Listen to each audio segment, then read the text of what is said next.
Applique is an embroidery technique that replaces stitching with fabric. So you can have a large area and cover it with fabric instead of stitching, and typically that is stitched around the outside edge. And often it is also adhered to the base fabric or the garment using either heat-sensitive adhesive or pressure-sensitive adhesive. There are a few steps to that. Typically you will start with a locator stitch, then you'll tack down around the outside edge with a tack down stitch, and then you may or may not choose to cover it with a cover stitch, oftentimes a satin. Let's look at how these designs are set up and how to actually create them in DesignShop so that you can get a nice effective sew out. So here is an example of an applique design. Let's look at how things are laid out. I'm working in DesignShop Pro Plus right now. I've got some vectors up on screen.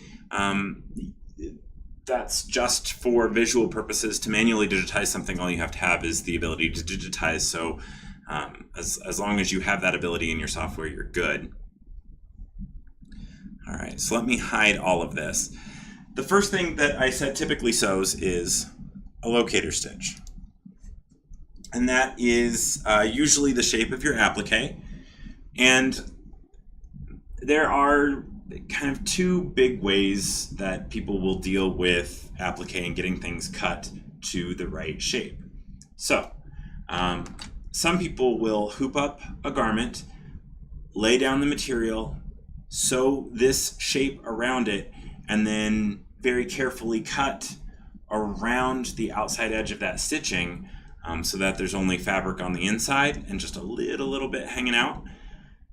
I am complete rubbish at that. I cannot do that without cutting the garment usually, so I won't do it that way. What I will typically do is I will have that pre-cut, and to do that I will sew this same locator stitch on just a hooped up piece of my applique material. Or if I know that I'm going to be doing a few of these, I will sew this locator stitch on a piece of Bristol or cardstock or a manila folder, and then I will cut that out right on the stitching and use that as a template, and I will draw that on my applique material and cut it out way ahead, way in advance, typically while I'm watching a movie that I've seen for 100 times. That's how I tend to do it, just to keep me from cutting the garment. So once you have that material cut, you would then lay that down and line that up. I'm going to use this vector to kind of simulate that. So I'm going to lay that material down, line it up as best that I can, and this too is an area where I break a few of my rules. Typically, I don't like sewing with adhesive. With applique, I typically won't sew without it. So I will spray the back of it with a temporary embroidery adhesive, and then just lay it down, line it up. What I really don't want to see is you lay this down and then hold it down as it tries to. Don't do that. I want you to spray it, line it up, lay it down, get it just perfect, all smoothed out, and then I want your hands far away from it when you press the button to make it sew again. I don't want your fingers under them. Don't do it. So I have this.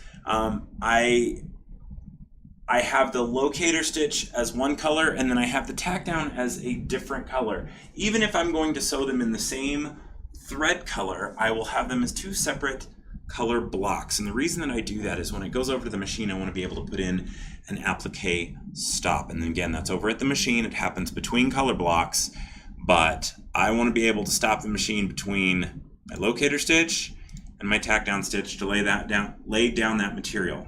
So does the color locator stitch, feeds the frame out and waits for me. I lay the material down, have a little bit of adhesive so it stays there. I get my hands far away. I press the green button to make it go again, and then it sews the tack down stitch. And the purpose of the tack down stitch is to attach the material as quickly as possible without moving it. So as you lay that material down, if you don't have adhesive or you try to do this with too dense of stitching, that fabric may move. So you may end up with something that looks a little bit like, looks a little bit more like this, where you've had a piece of it that's shifted. And so you have pieces that are gaps and pieces that are sticking out and none of it's lining up. That's no bueno. So use a little bit of adhesive, use a lighter stitching to tack it down. There are some good options for that. You will often see it done with a tackle stitch or a zigzag stitch like I have right now. You may also see an E-stitch or a blanket stitch. That is where it goes around the outside edge and then jumps in to tack it down. You may see this just left as is as a very decorative element as well. You also might see just an inset walk stitch. So all of those are good options for tack downs. It just kind of depends on your application. For the majority of what I do, I tend to use a tackle stitch, just like this. And then if you were doing something that was considered tackle twill, you would at this point pretty much be done. So tackle twill, typically that large sports twill, that big numbers, big letters, jerseys, typically it's laid down, and then traditionally it was sewn with a standard sewing machine where it had a zigzag stitch. It would go along one edge. When you get to a corner, they'd put the needle down, pull the presser foot up, rotate the fabric, put the presser foot back down, and start sewing again. So traditional sewing machines didn't have a taper. They didn't change the direction of their stitches this way. So that's why if you look at the corners that I've got going on, everything's kind of squared off. I'm actually using a miter style 2 for that. That's why you're seeing this way, is I'm kind of mimicking that traditional approach to it. And again, traditional tackle twill, the edges were slightly exposed like this. If you wanted a more finished edge, you could absolutely finish that up with a satin stitch that goes around it again. But what I would not do is choose to eliminate the tack down in favor of a cover stitch. When I was first digitizing, I thought I was super clever and I was saving stitches by eliminating that tack down. I mean, we're just going to sew over it anyway, right? It's going to tack it down, it's going to stay. It stayed, it just stayed in the completely wrong spot because as it was sewing, that fabric shifted. So don't follow my original really bad example. Learn from my mistakes. So again, locator stitch, then the fabric, then tack down. I pretty much see all of those as must-haves. The cover stitch, kind of up to you. Do you want a more finished look? Do you want a more exposed look? Are you using an E-stitch to create a more decorative look? All of that is an aesthetic decision and completely up to you. So now we know what all these pieces are. Oh, one more thing. I would strongly consider having this be its own color block. So locator's its color block, its own color block, tack down is its own color block, and cover is its own color block. Why would I do that? Well, oftentimes what I will do is between the tack down and the cover, if the machine is able to stop, so if I have a second color block for the cover stitch and I put an applique command in between those as well, it'll feed the frame out and wait for me. So I can go look and see, did the fabric hold? Is it caught everywhere that it needs to be caught? Is there anything sticking out that I might need to trim up before that cover stitch goes over, and I further that effect of that cover. So that's why I like to have it as another color block. It's just lowers my stress level and I can go back in and double check things.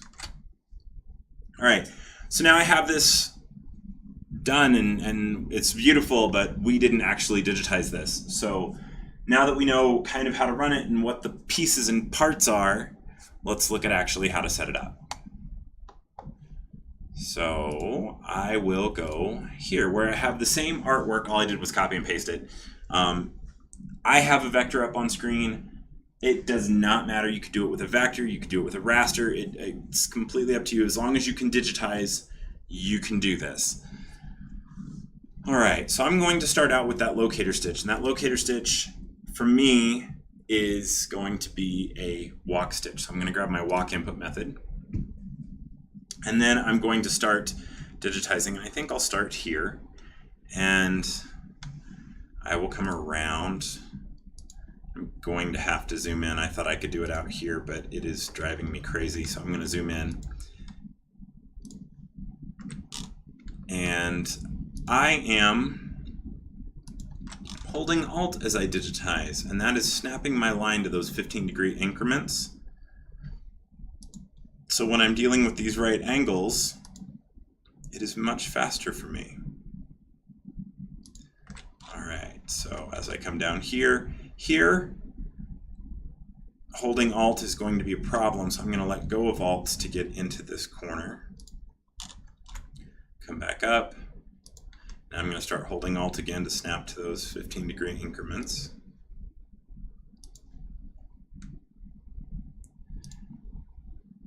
And I'm going to continue digitizing around. Now I'm trying to be relatively fast, and yet I'm still being slow enough to be fairly precise. You take all the time that you need to do this. And typically when I am digitizing, I'm listening to movie soundtracks or calming classical music, because if I get too tense, my designs get a little bit squirrely. All right, now here we go. This last piece. I could come down here and line that up and click on this point to close it up. What I'm going to do instead is just hold Shift and hit Enter, and it will automatically close that. So let me scroll up here and do this. So if I'm digitizing an open shape, when I hit Enter, it will be done. But if I digitize the shape and I hold Shift and hit Enter, it will close itself automatically.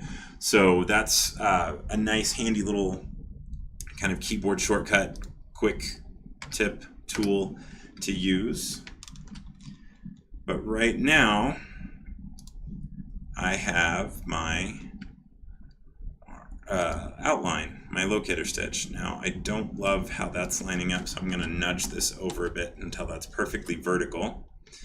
Now, I am not lining up exactly with the art. I'm more concerned with how my embroidery is going to look. So if the art's not perfect, I'm not super stressed about it. If my embroidery looks better, I'm okay with that.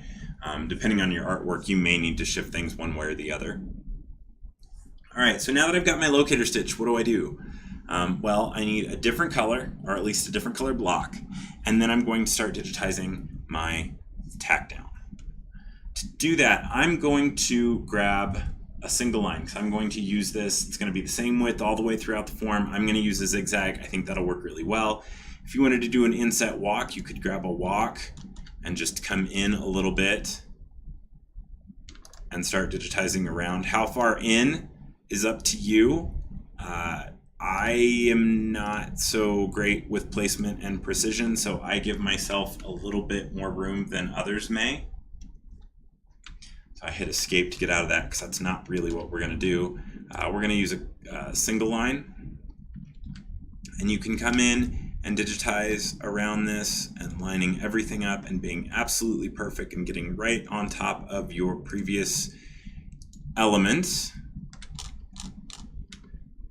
But again, I'm not going to do that because I'm lazy.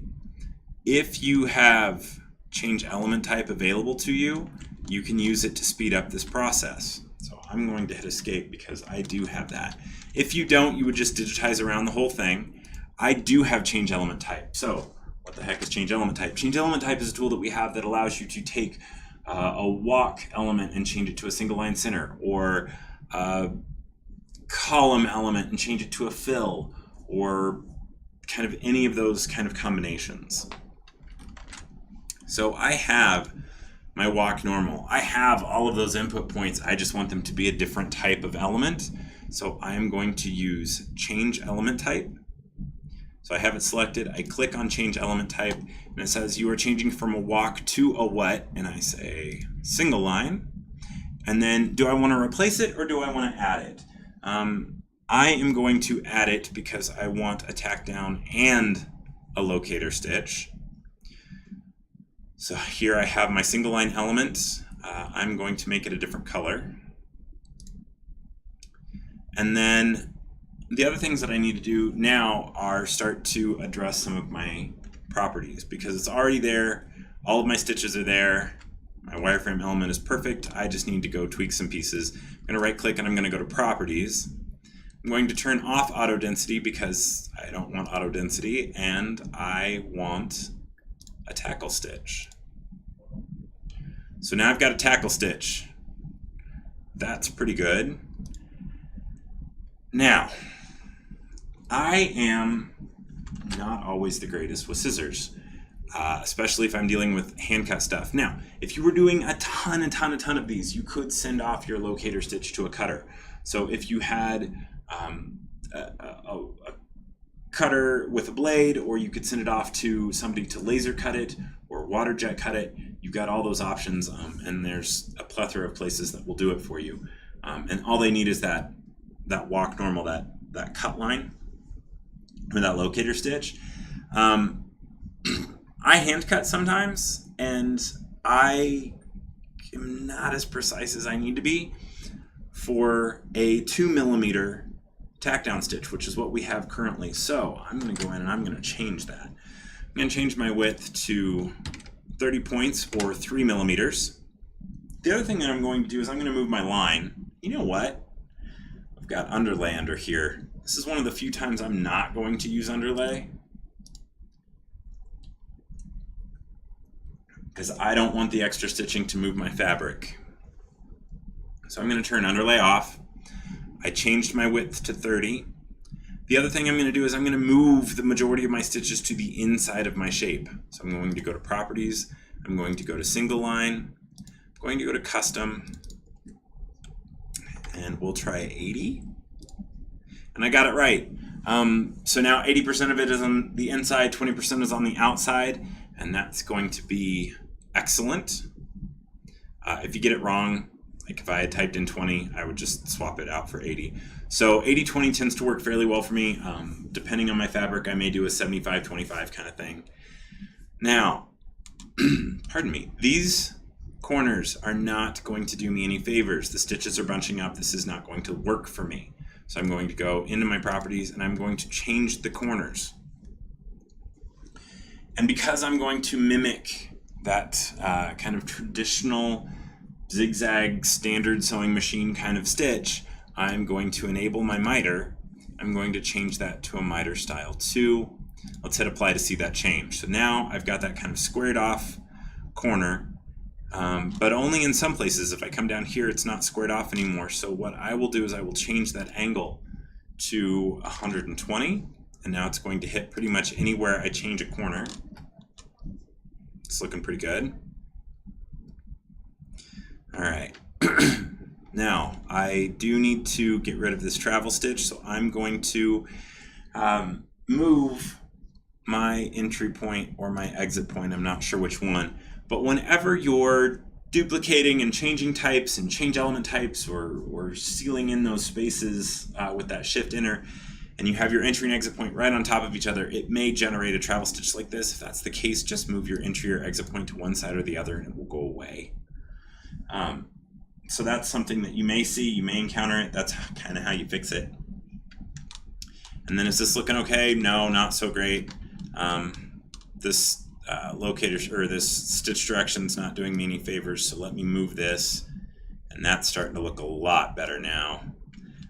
Again, when I'm dealing with those kind of sealed elements and stuff like that, I may have to go in and tweak one or two things, but still a lot easier than digitizing everything twice, especially if I'm not trying to explain everything as I go. So here we go. I have essentially a tackle twill piece done.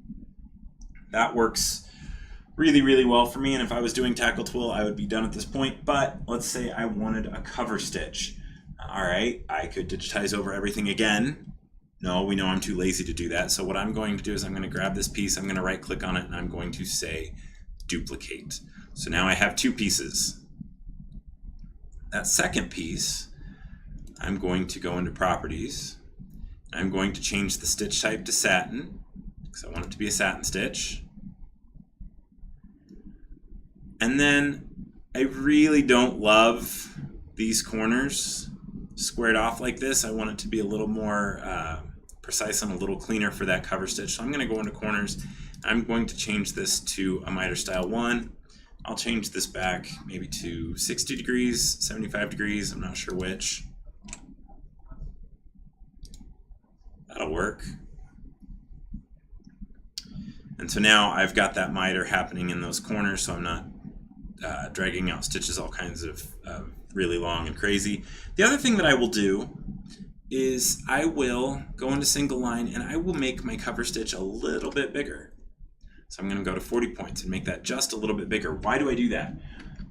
Well, if with my tack down I had a little piece sticking out that I needed to trim up, if I trim that up and have a little bit of fuzz, I can cover that up if my cover stitch is just a little bit bigger. So that's often why I'll do that. It's just a protect me from myself kind of thing. All right, so I've got that. The other thing that you may choose to do is you may slide this over just a little bit. Sometimes I do that, sometimes I don't. It's completely up to you. Have a little bit more of it go to the outside, but still be covering the cover or the tack down stitch on the inside, just in case I have a little bit of fuzzies from that hand cut applique that I did. And lastly, I'm going to make this its own cover block or color block as well. Cover stitch in a color block. Go ahead and say that a bunch of times fast. All right, so we have just manually digitized our applique. We have our walk stitch, which is our locator stitch. We have our zigzag or tackle stitch tack down, and then we have our satin stitch cover.